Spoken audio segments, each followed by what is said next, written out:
Assalamualaikum warahmatullahi wabarakatuh. Apa kabar? Semoga teman-teman semua dalam keadaan sehat selalu.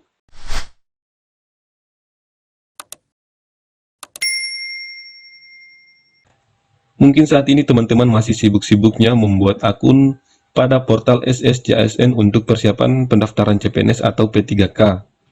Namun perlu saya ingatkan kepada teman-teman, dalam membuat akun ataupun pada saat pendaftaran online, teman-teman harus melakukannya dengan serba teliti dan hati-hati. Karena jika terjadi kesalahan sedikit saja, maka bisa menyebabkan teman-teman tidak lulus seleksi administrasi.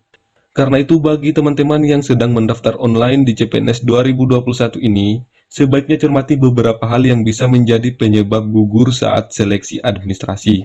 Langsung saja kita bahas. Yang pertama yaitu kesalahan ketika saat pendaftaran online. Akan sangat nggak lucu ketika teman-teman udah niat banget daftar seleksi CPNS, teman-teman malah salah ketik saat mengisi form pendaftaran. Kasus seperti ini banyak terjadi ya teman-teman. Misalnya pelamar yang memiliki nama Nasaruddin dengan double D di ijazah dan KTP-nya, namun saat mendaftar yang diketik adalah Nasaruddin. Sederhana tapi esensial ya teman-teman. Salah satu huruf atau ketinggalan satu huruf saja, pendaftar bisa dinyatakan gugur loh. Kemudian dalam menginput NIK dan nomor ijazah, teman-teman harus super teliti agar tidak terjadi kesalahan penginputan angka.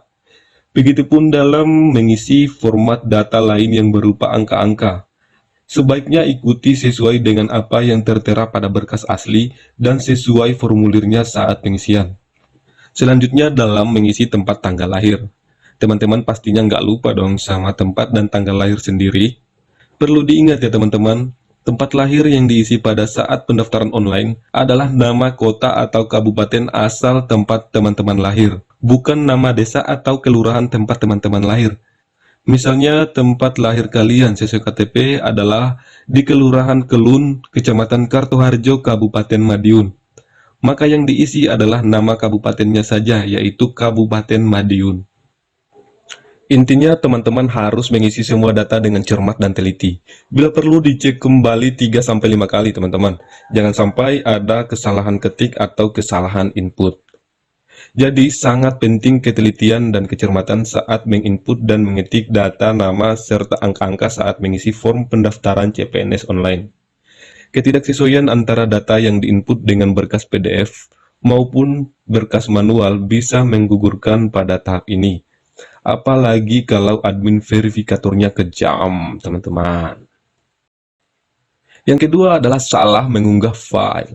Di tahap pendaftaran, pendaftar diminta untuk mengunggah berkas yang sudah di-scan. Bisa berupa file berformat PDF maupun format gambar. Nah, saat mengunggah file ini bisa saja pendaftar kurang teliti.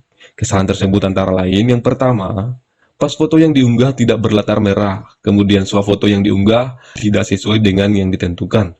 Terkadang di sini banyak pelamar yang salah mengunggah swafoto dengan menggunakan foto yang lain. Masalah warna dan posisi swafoto ini cukup jelas perintahnya pada saat membuat akun SSCASN teman-teman. Jadi teman-teman harus memperhatikan baik-baik ya, khususnya untuk swafoto. Dan sebelum melangkah ke tahap selanjutnya, silakan teman-teman cek berulang terlebih dahulu. Kemudian salah format, misalnya format file yang diminta berupa format JPEG, yang diunggah malah format PDF. Nah, ini merupakan kesalahan fatal teman-teman, tidak ada ampun. Tidak ada ampun bagimu, Roma. Kemudian salah menempatkan saat mengunggah dokumen. Contohnya, kolom untuk upload dokumen KTP justru ditempati untuk upload ijazah. Sungguh miris ini teman-teman, jelas-jelas Anda tidak akan lulus jika melakukan kesalahan ini. Yang diminta scan berkas asli tapi yang diunggah berkas hasil fotokopi, miris juga ya teman-teman. Jadi teman-teman sebagai pelamar seleksi CPNS harus benar-benar memiliki ketelitian ya. Barangkali sebagian dari teman-teman udah ada yang mempersiapkan berkas scan untuk pendaftaran CPNS. Nah, jangan lupa beri nama file tersebut sesuai berkasnya agar tidak salah saat mengunggah file nantinya. Yang ketiga yaitu hasil scan dokumen tidak jelas. Dalam pendaftaran online, para pelamar diharuskan mengunggah beberapa dokumen, mulai dari KTP, ijazah, hingga surat lamaran. Beberapa pelamar CPNS pernah punya pengalaman gugur lantaran memberikan hasil scan yang tidak jelas, teman-teman. Oleh karena itu, untuk menghindari hal ini, teman-teman harus memberikan hasil scan yang terbaik. Jika teman-teman melakukan scan dokumen menggunakan handphone, gunakan handphone yang memiliki kamera yang bagus agar hasilnya juga bagus. Namun jika teman-teman belum memiliki handphone dengan kamera yang bagus, silakan beli atau pinjam punya tetangga dulu ya. Selanjutnya yang keempat yaitu masalah usia. Saat melamar CPNS tentunya teman-teman juga harus memperhatikan usia teman-teman. Rata-rata instansi memberi syarat batas usia pelamar adalah 35 tahun 0 bulan 0 hari 0 jam 0 menit 0 detik pada saat melamar, teman-teman. Jika Anda sudah lewat dari itu, silahkan saja coba. Tetapi jika gagal, tak perlu kecewa ya teman-teman. Teman-teman masih bisa ikut P3K jika memenuhi kualifikasi. Selanjutnya yang kelima, salah pilih formasi jabatan. Misalnya formasi jabatan guru SD, teman-teman, instansi daerah menentukan bahwa mereka yang berijazah S1 PGSD saja yang bisa mengikuti seleksi CPNS di formasi ini. Namun ada beberapa pelamar yang berijazah S1 Pendidikan Matematika atau S1 PGMI yang nekat melamar di formasi ini. Akibatnya jelas-jelas tidak lulus seleksi administrasi dong. Contoh lain, ketika formasi jabatan yang mengharuskan pelamarnya bergelar sarjana pendidikan bahasa Indonesia, namun si pelamar menggunakan ijazah sarjana sastra Indonesia, jelas-jelas tidak lulus seleksi administrasi dong. Atau yang diminta kualifikasi S1 akuntansi, tapi pelamar menggunakan ijazah S1 pendidikan akuntansi, jelas-jelas udah nggak pas dan tidak lulus seleksi administrasi dong. Oleh karena itu teman-teman, pilihlah formasi jabatan yang persyaratannya itu sesuai dengan ijazah teman-teman, dan sesuai dengan kualifikasi pendidikan yang disyaratkan oleh instansi tempat teman-teman akan melamar nantinya. Ingat ya teman-teman, ketentuan persyaratan ini ditentukan oleh instansi masing-masing. Peraturan atau ketentuan tiap-tiap daerah atau instansi berbeda-beda. Bisa saja di daerah atau di instansi A menerima lulusan S1 PGMI atau jurusan lain untuk mengisi formasi jabatan guru SD. Namun di daerah B lain lagi, ketentuannya yakni wajib berijazah S1 Pendidikan Guru Sekolah Dasar atau PGSD. Jadi dalam seleksi administrasi CPNS, kita tidak bisa berpatokan pada peraturan linearitas yang ditetapkan oleh Kemendikbud. Paham kan teman-teman? Selanjutnya kita melangkah pada poin ke-6 yaitu akreditasi tidak sesuai tanggal ijazah.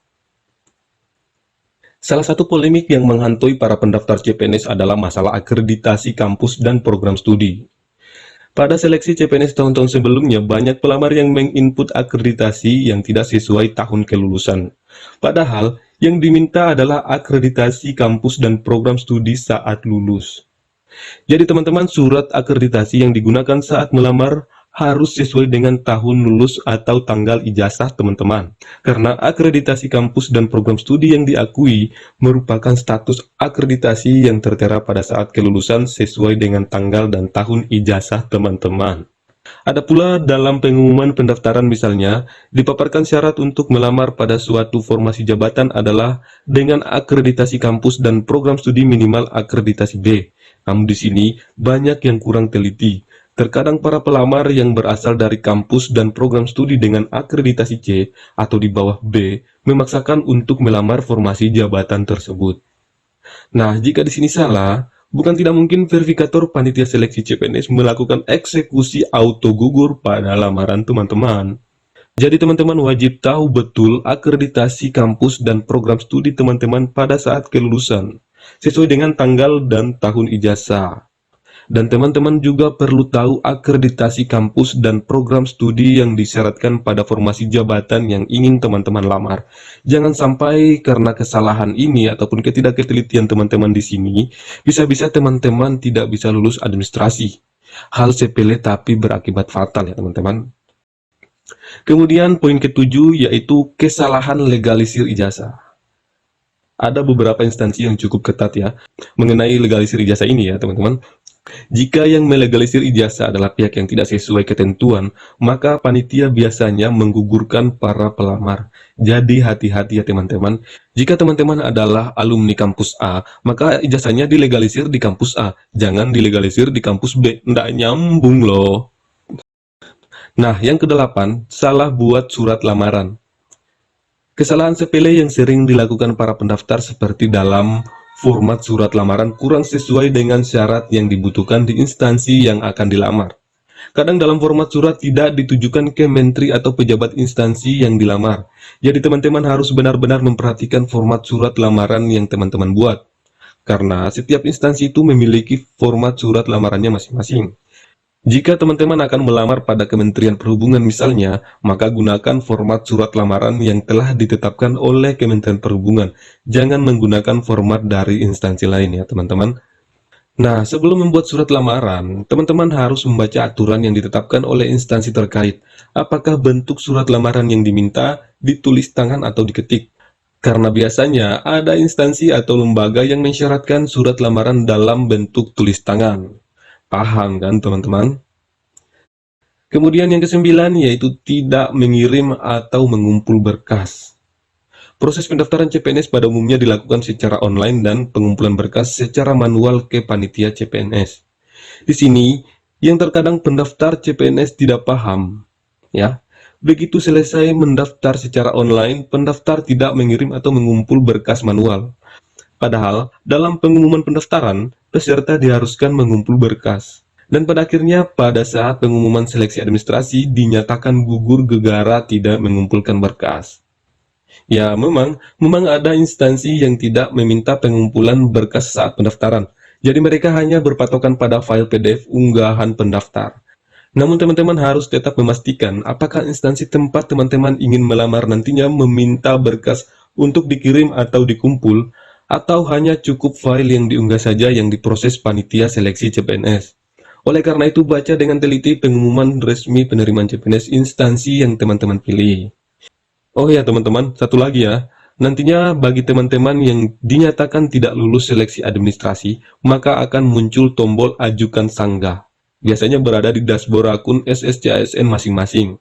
Namun perlu teman-teman ketahui, masa sanggah ini bukan digunakan untuk memperbaiki atau melengkapi dokumen yang sudah diunggah di portal SSCASN ya. Tapi digunakan untuk menyanggah, misalnya teman-teman bisa membuktikan kalau dokumen yang diunggah sudah memenuhi syarat dan ketentuan, tapi oleh panitia tidak diloloskan. Ya, seperti itu teman-teman. Jadi teman-teman misalnya suatu saat tidak lulus seleksi administrasi dan ingin melakukan sanggah, jangan mendatangi instansi tempat teman-teman melamar ya. Jangan sampai teman-teman dikira datang minta sumbangan gitu ya. Jadi cukup melakukan sanggahan secara online ya. Demikian teman-teman, semoga memberikan manfaat dan memberikan pencerahan kepada teman-teman yang sedang melakukan pendaftaran online untuk menghadapi seleksi CPNS 2021 ini. Dan sampai jumpa di video-video selanjutnya.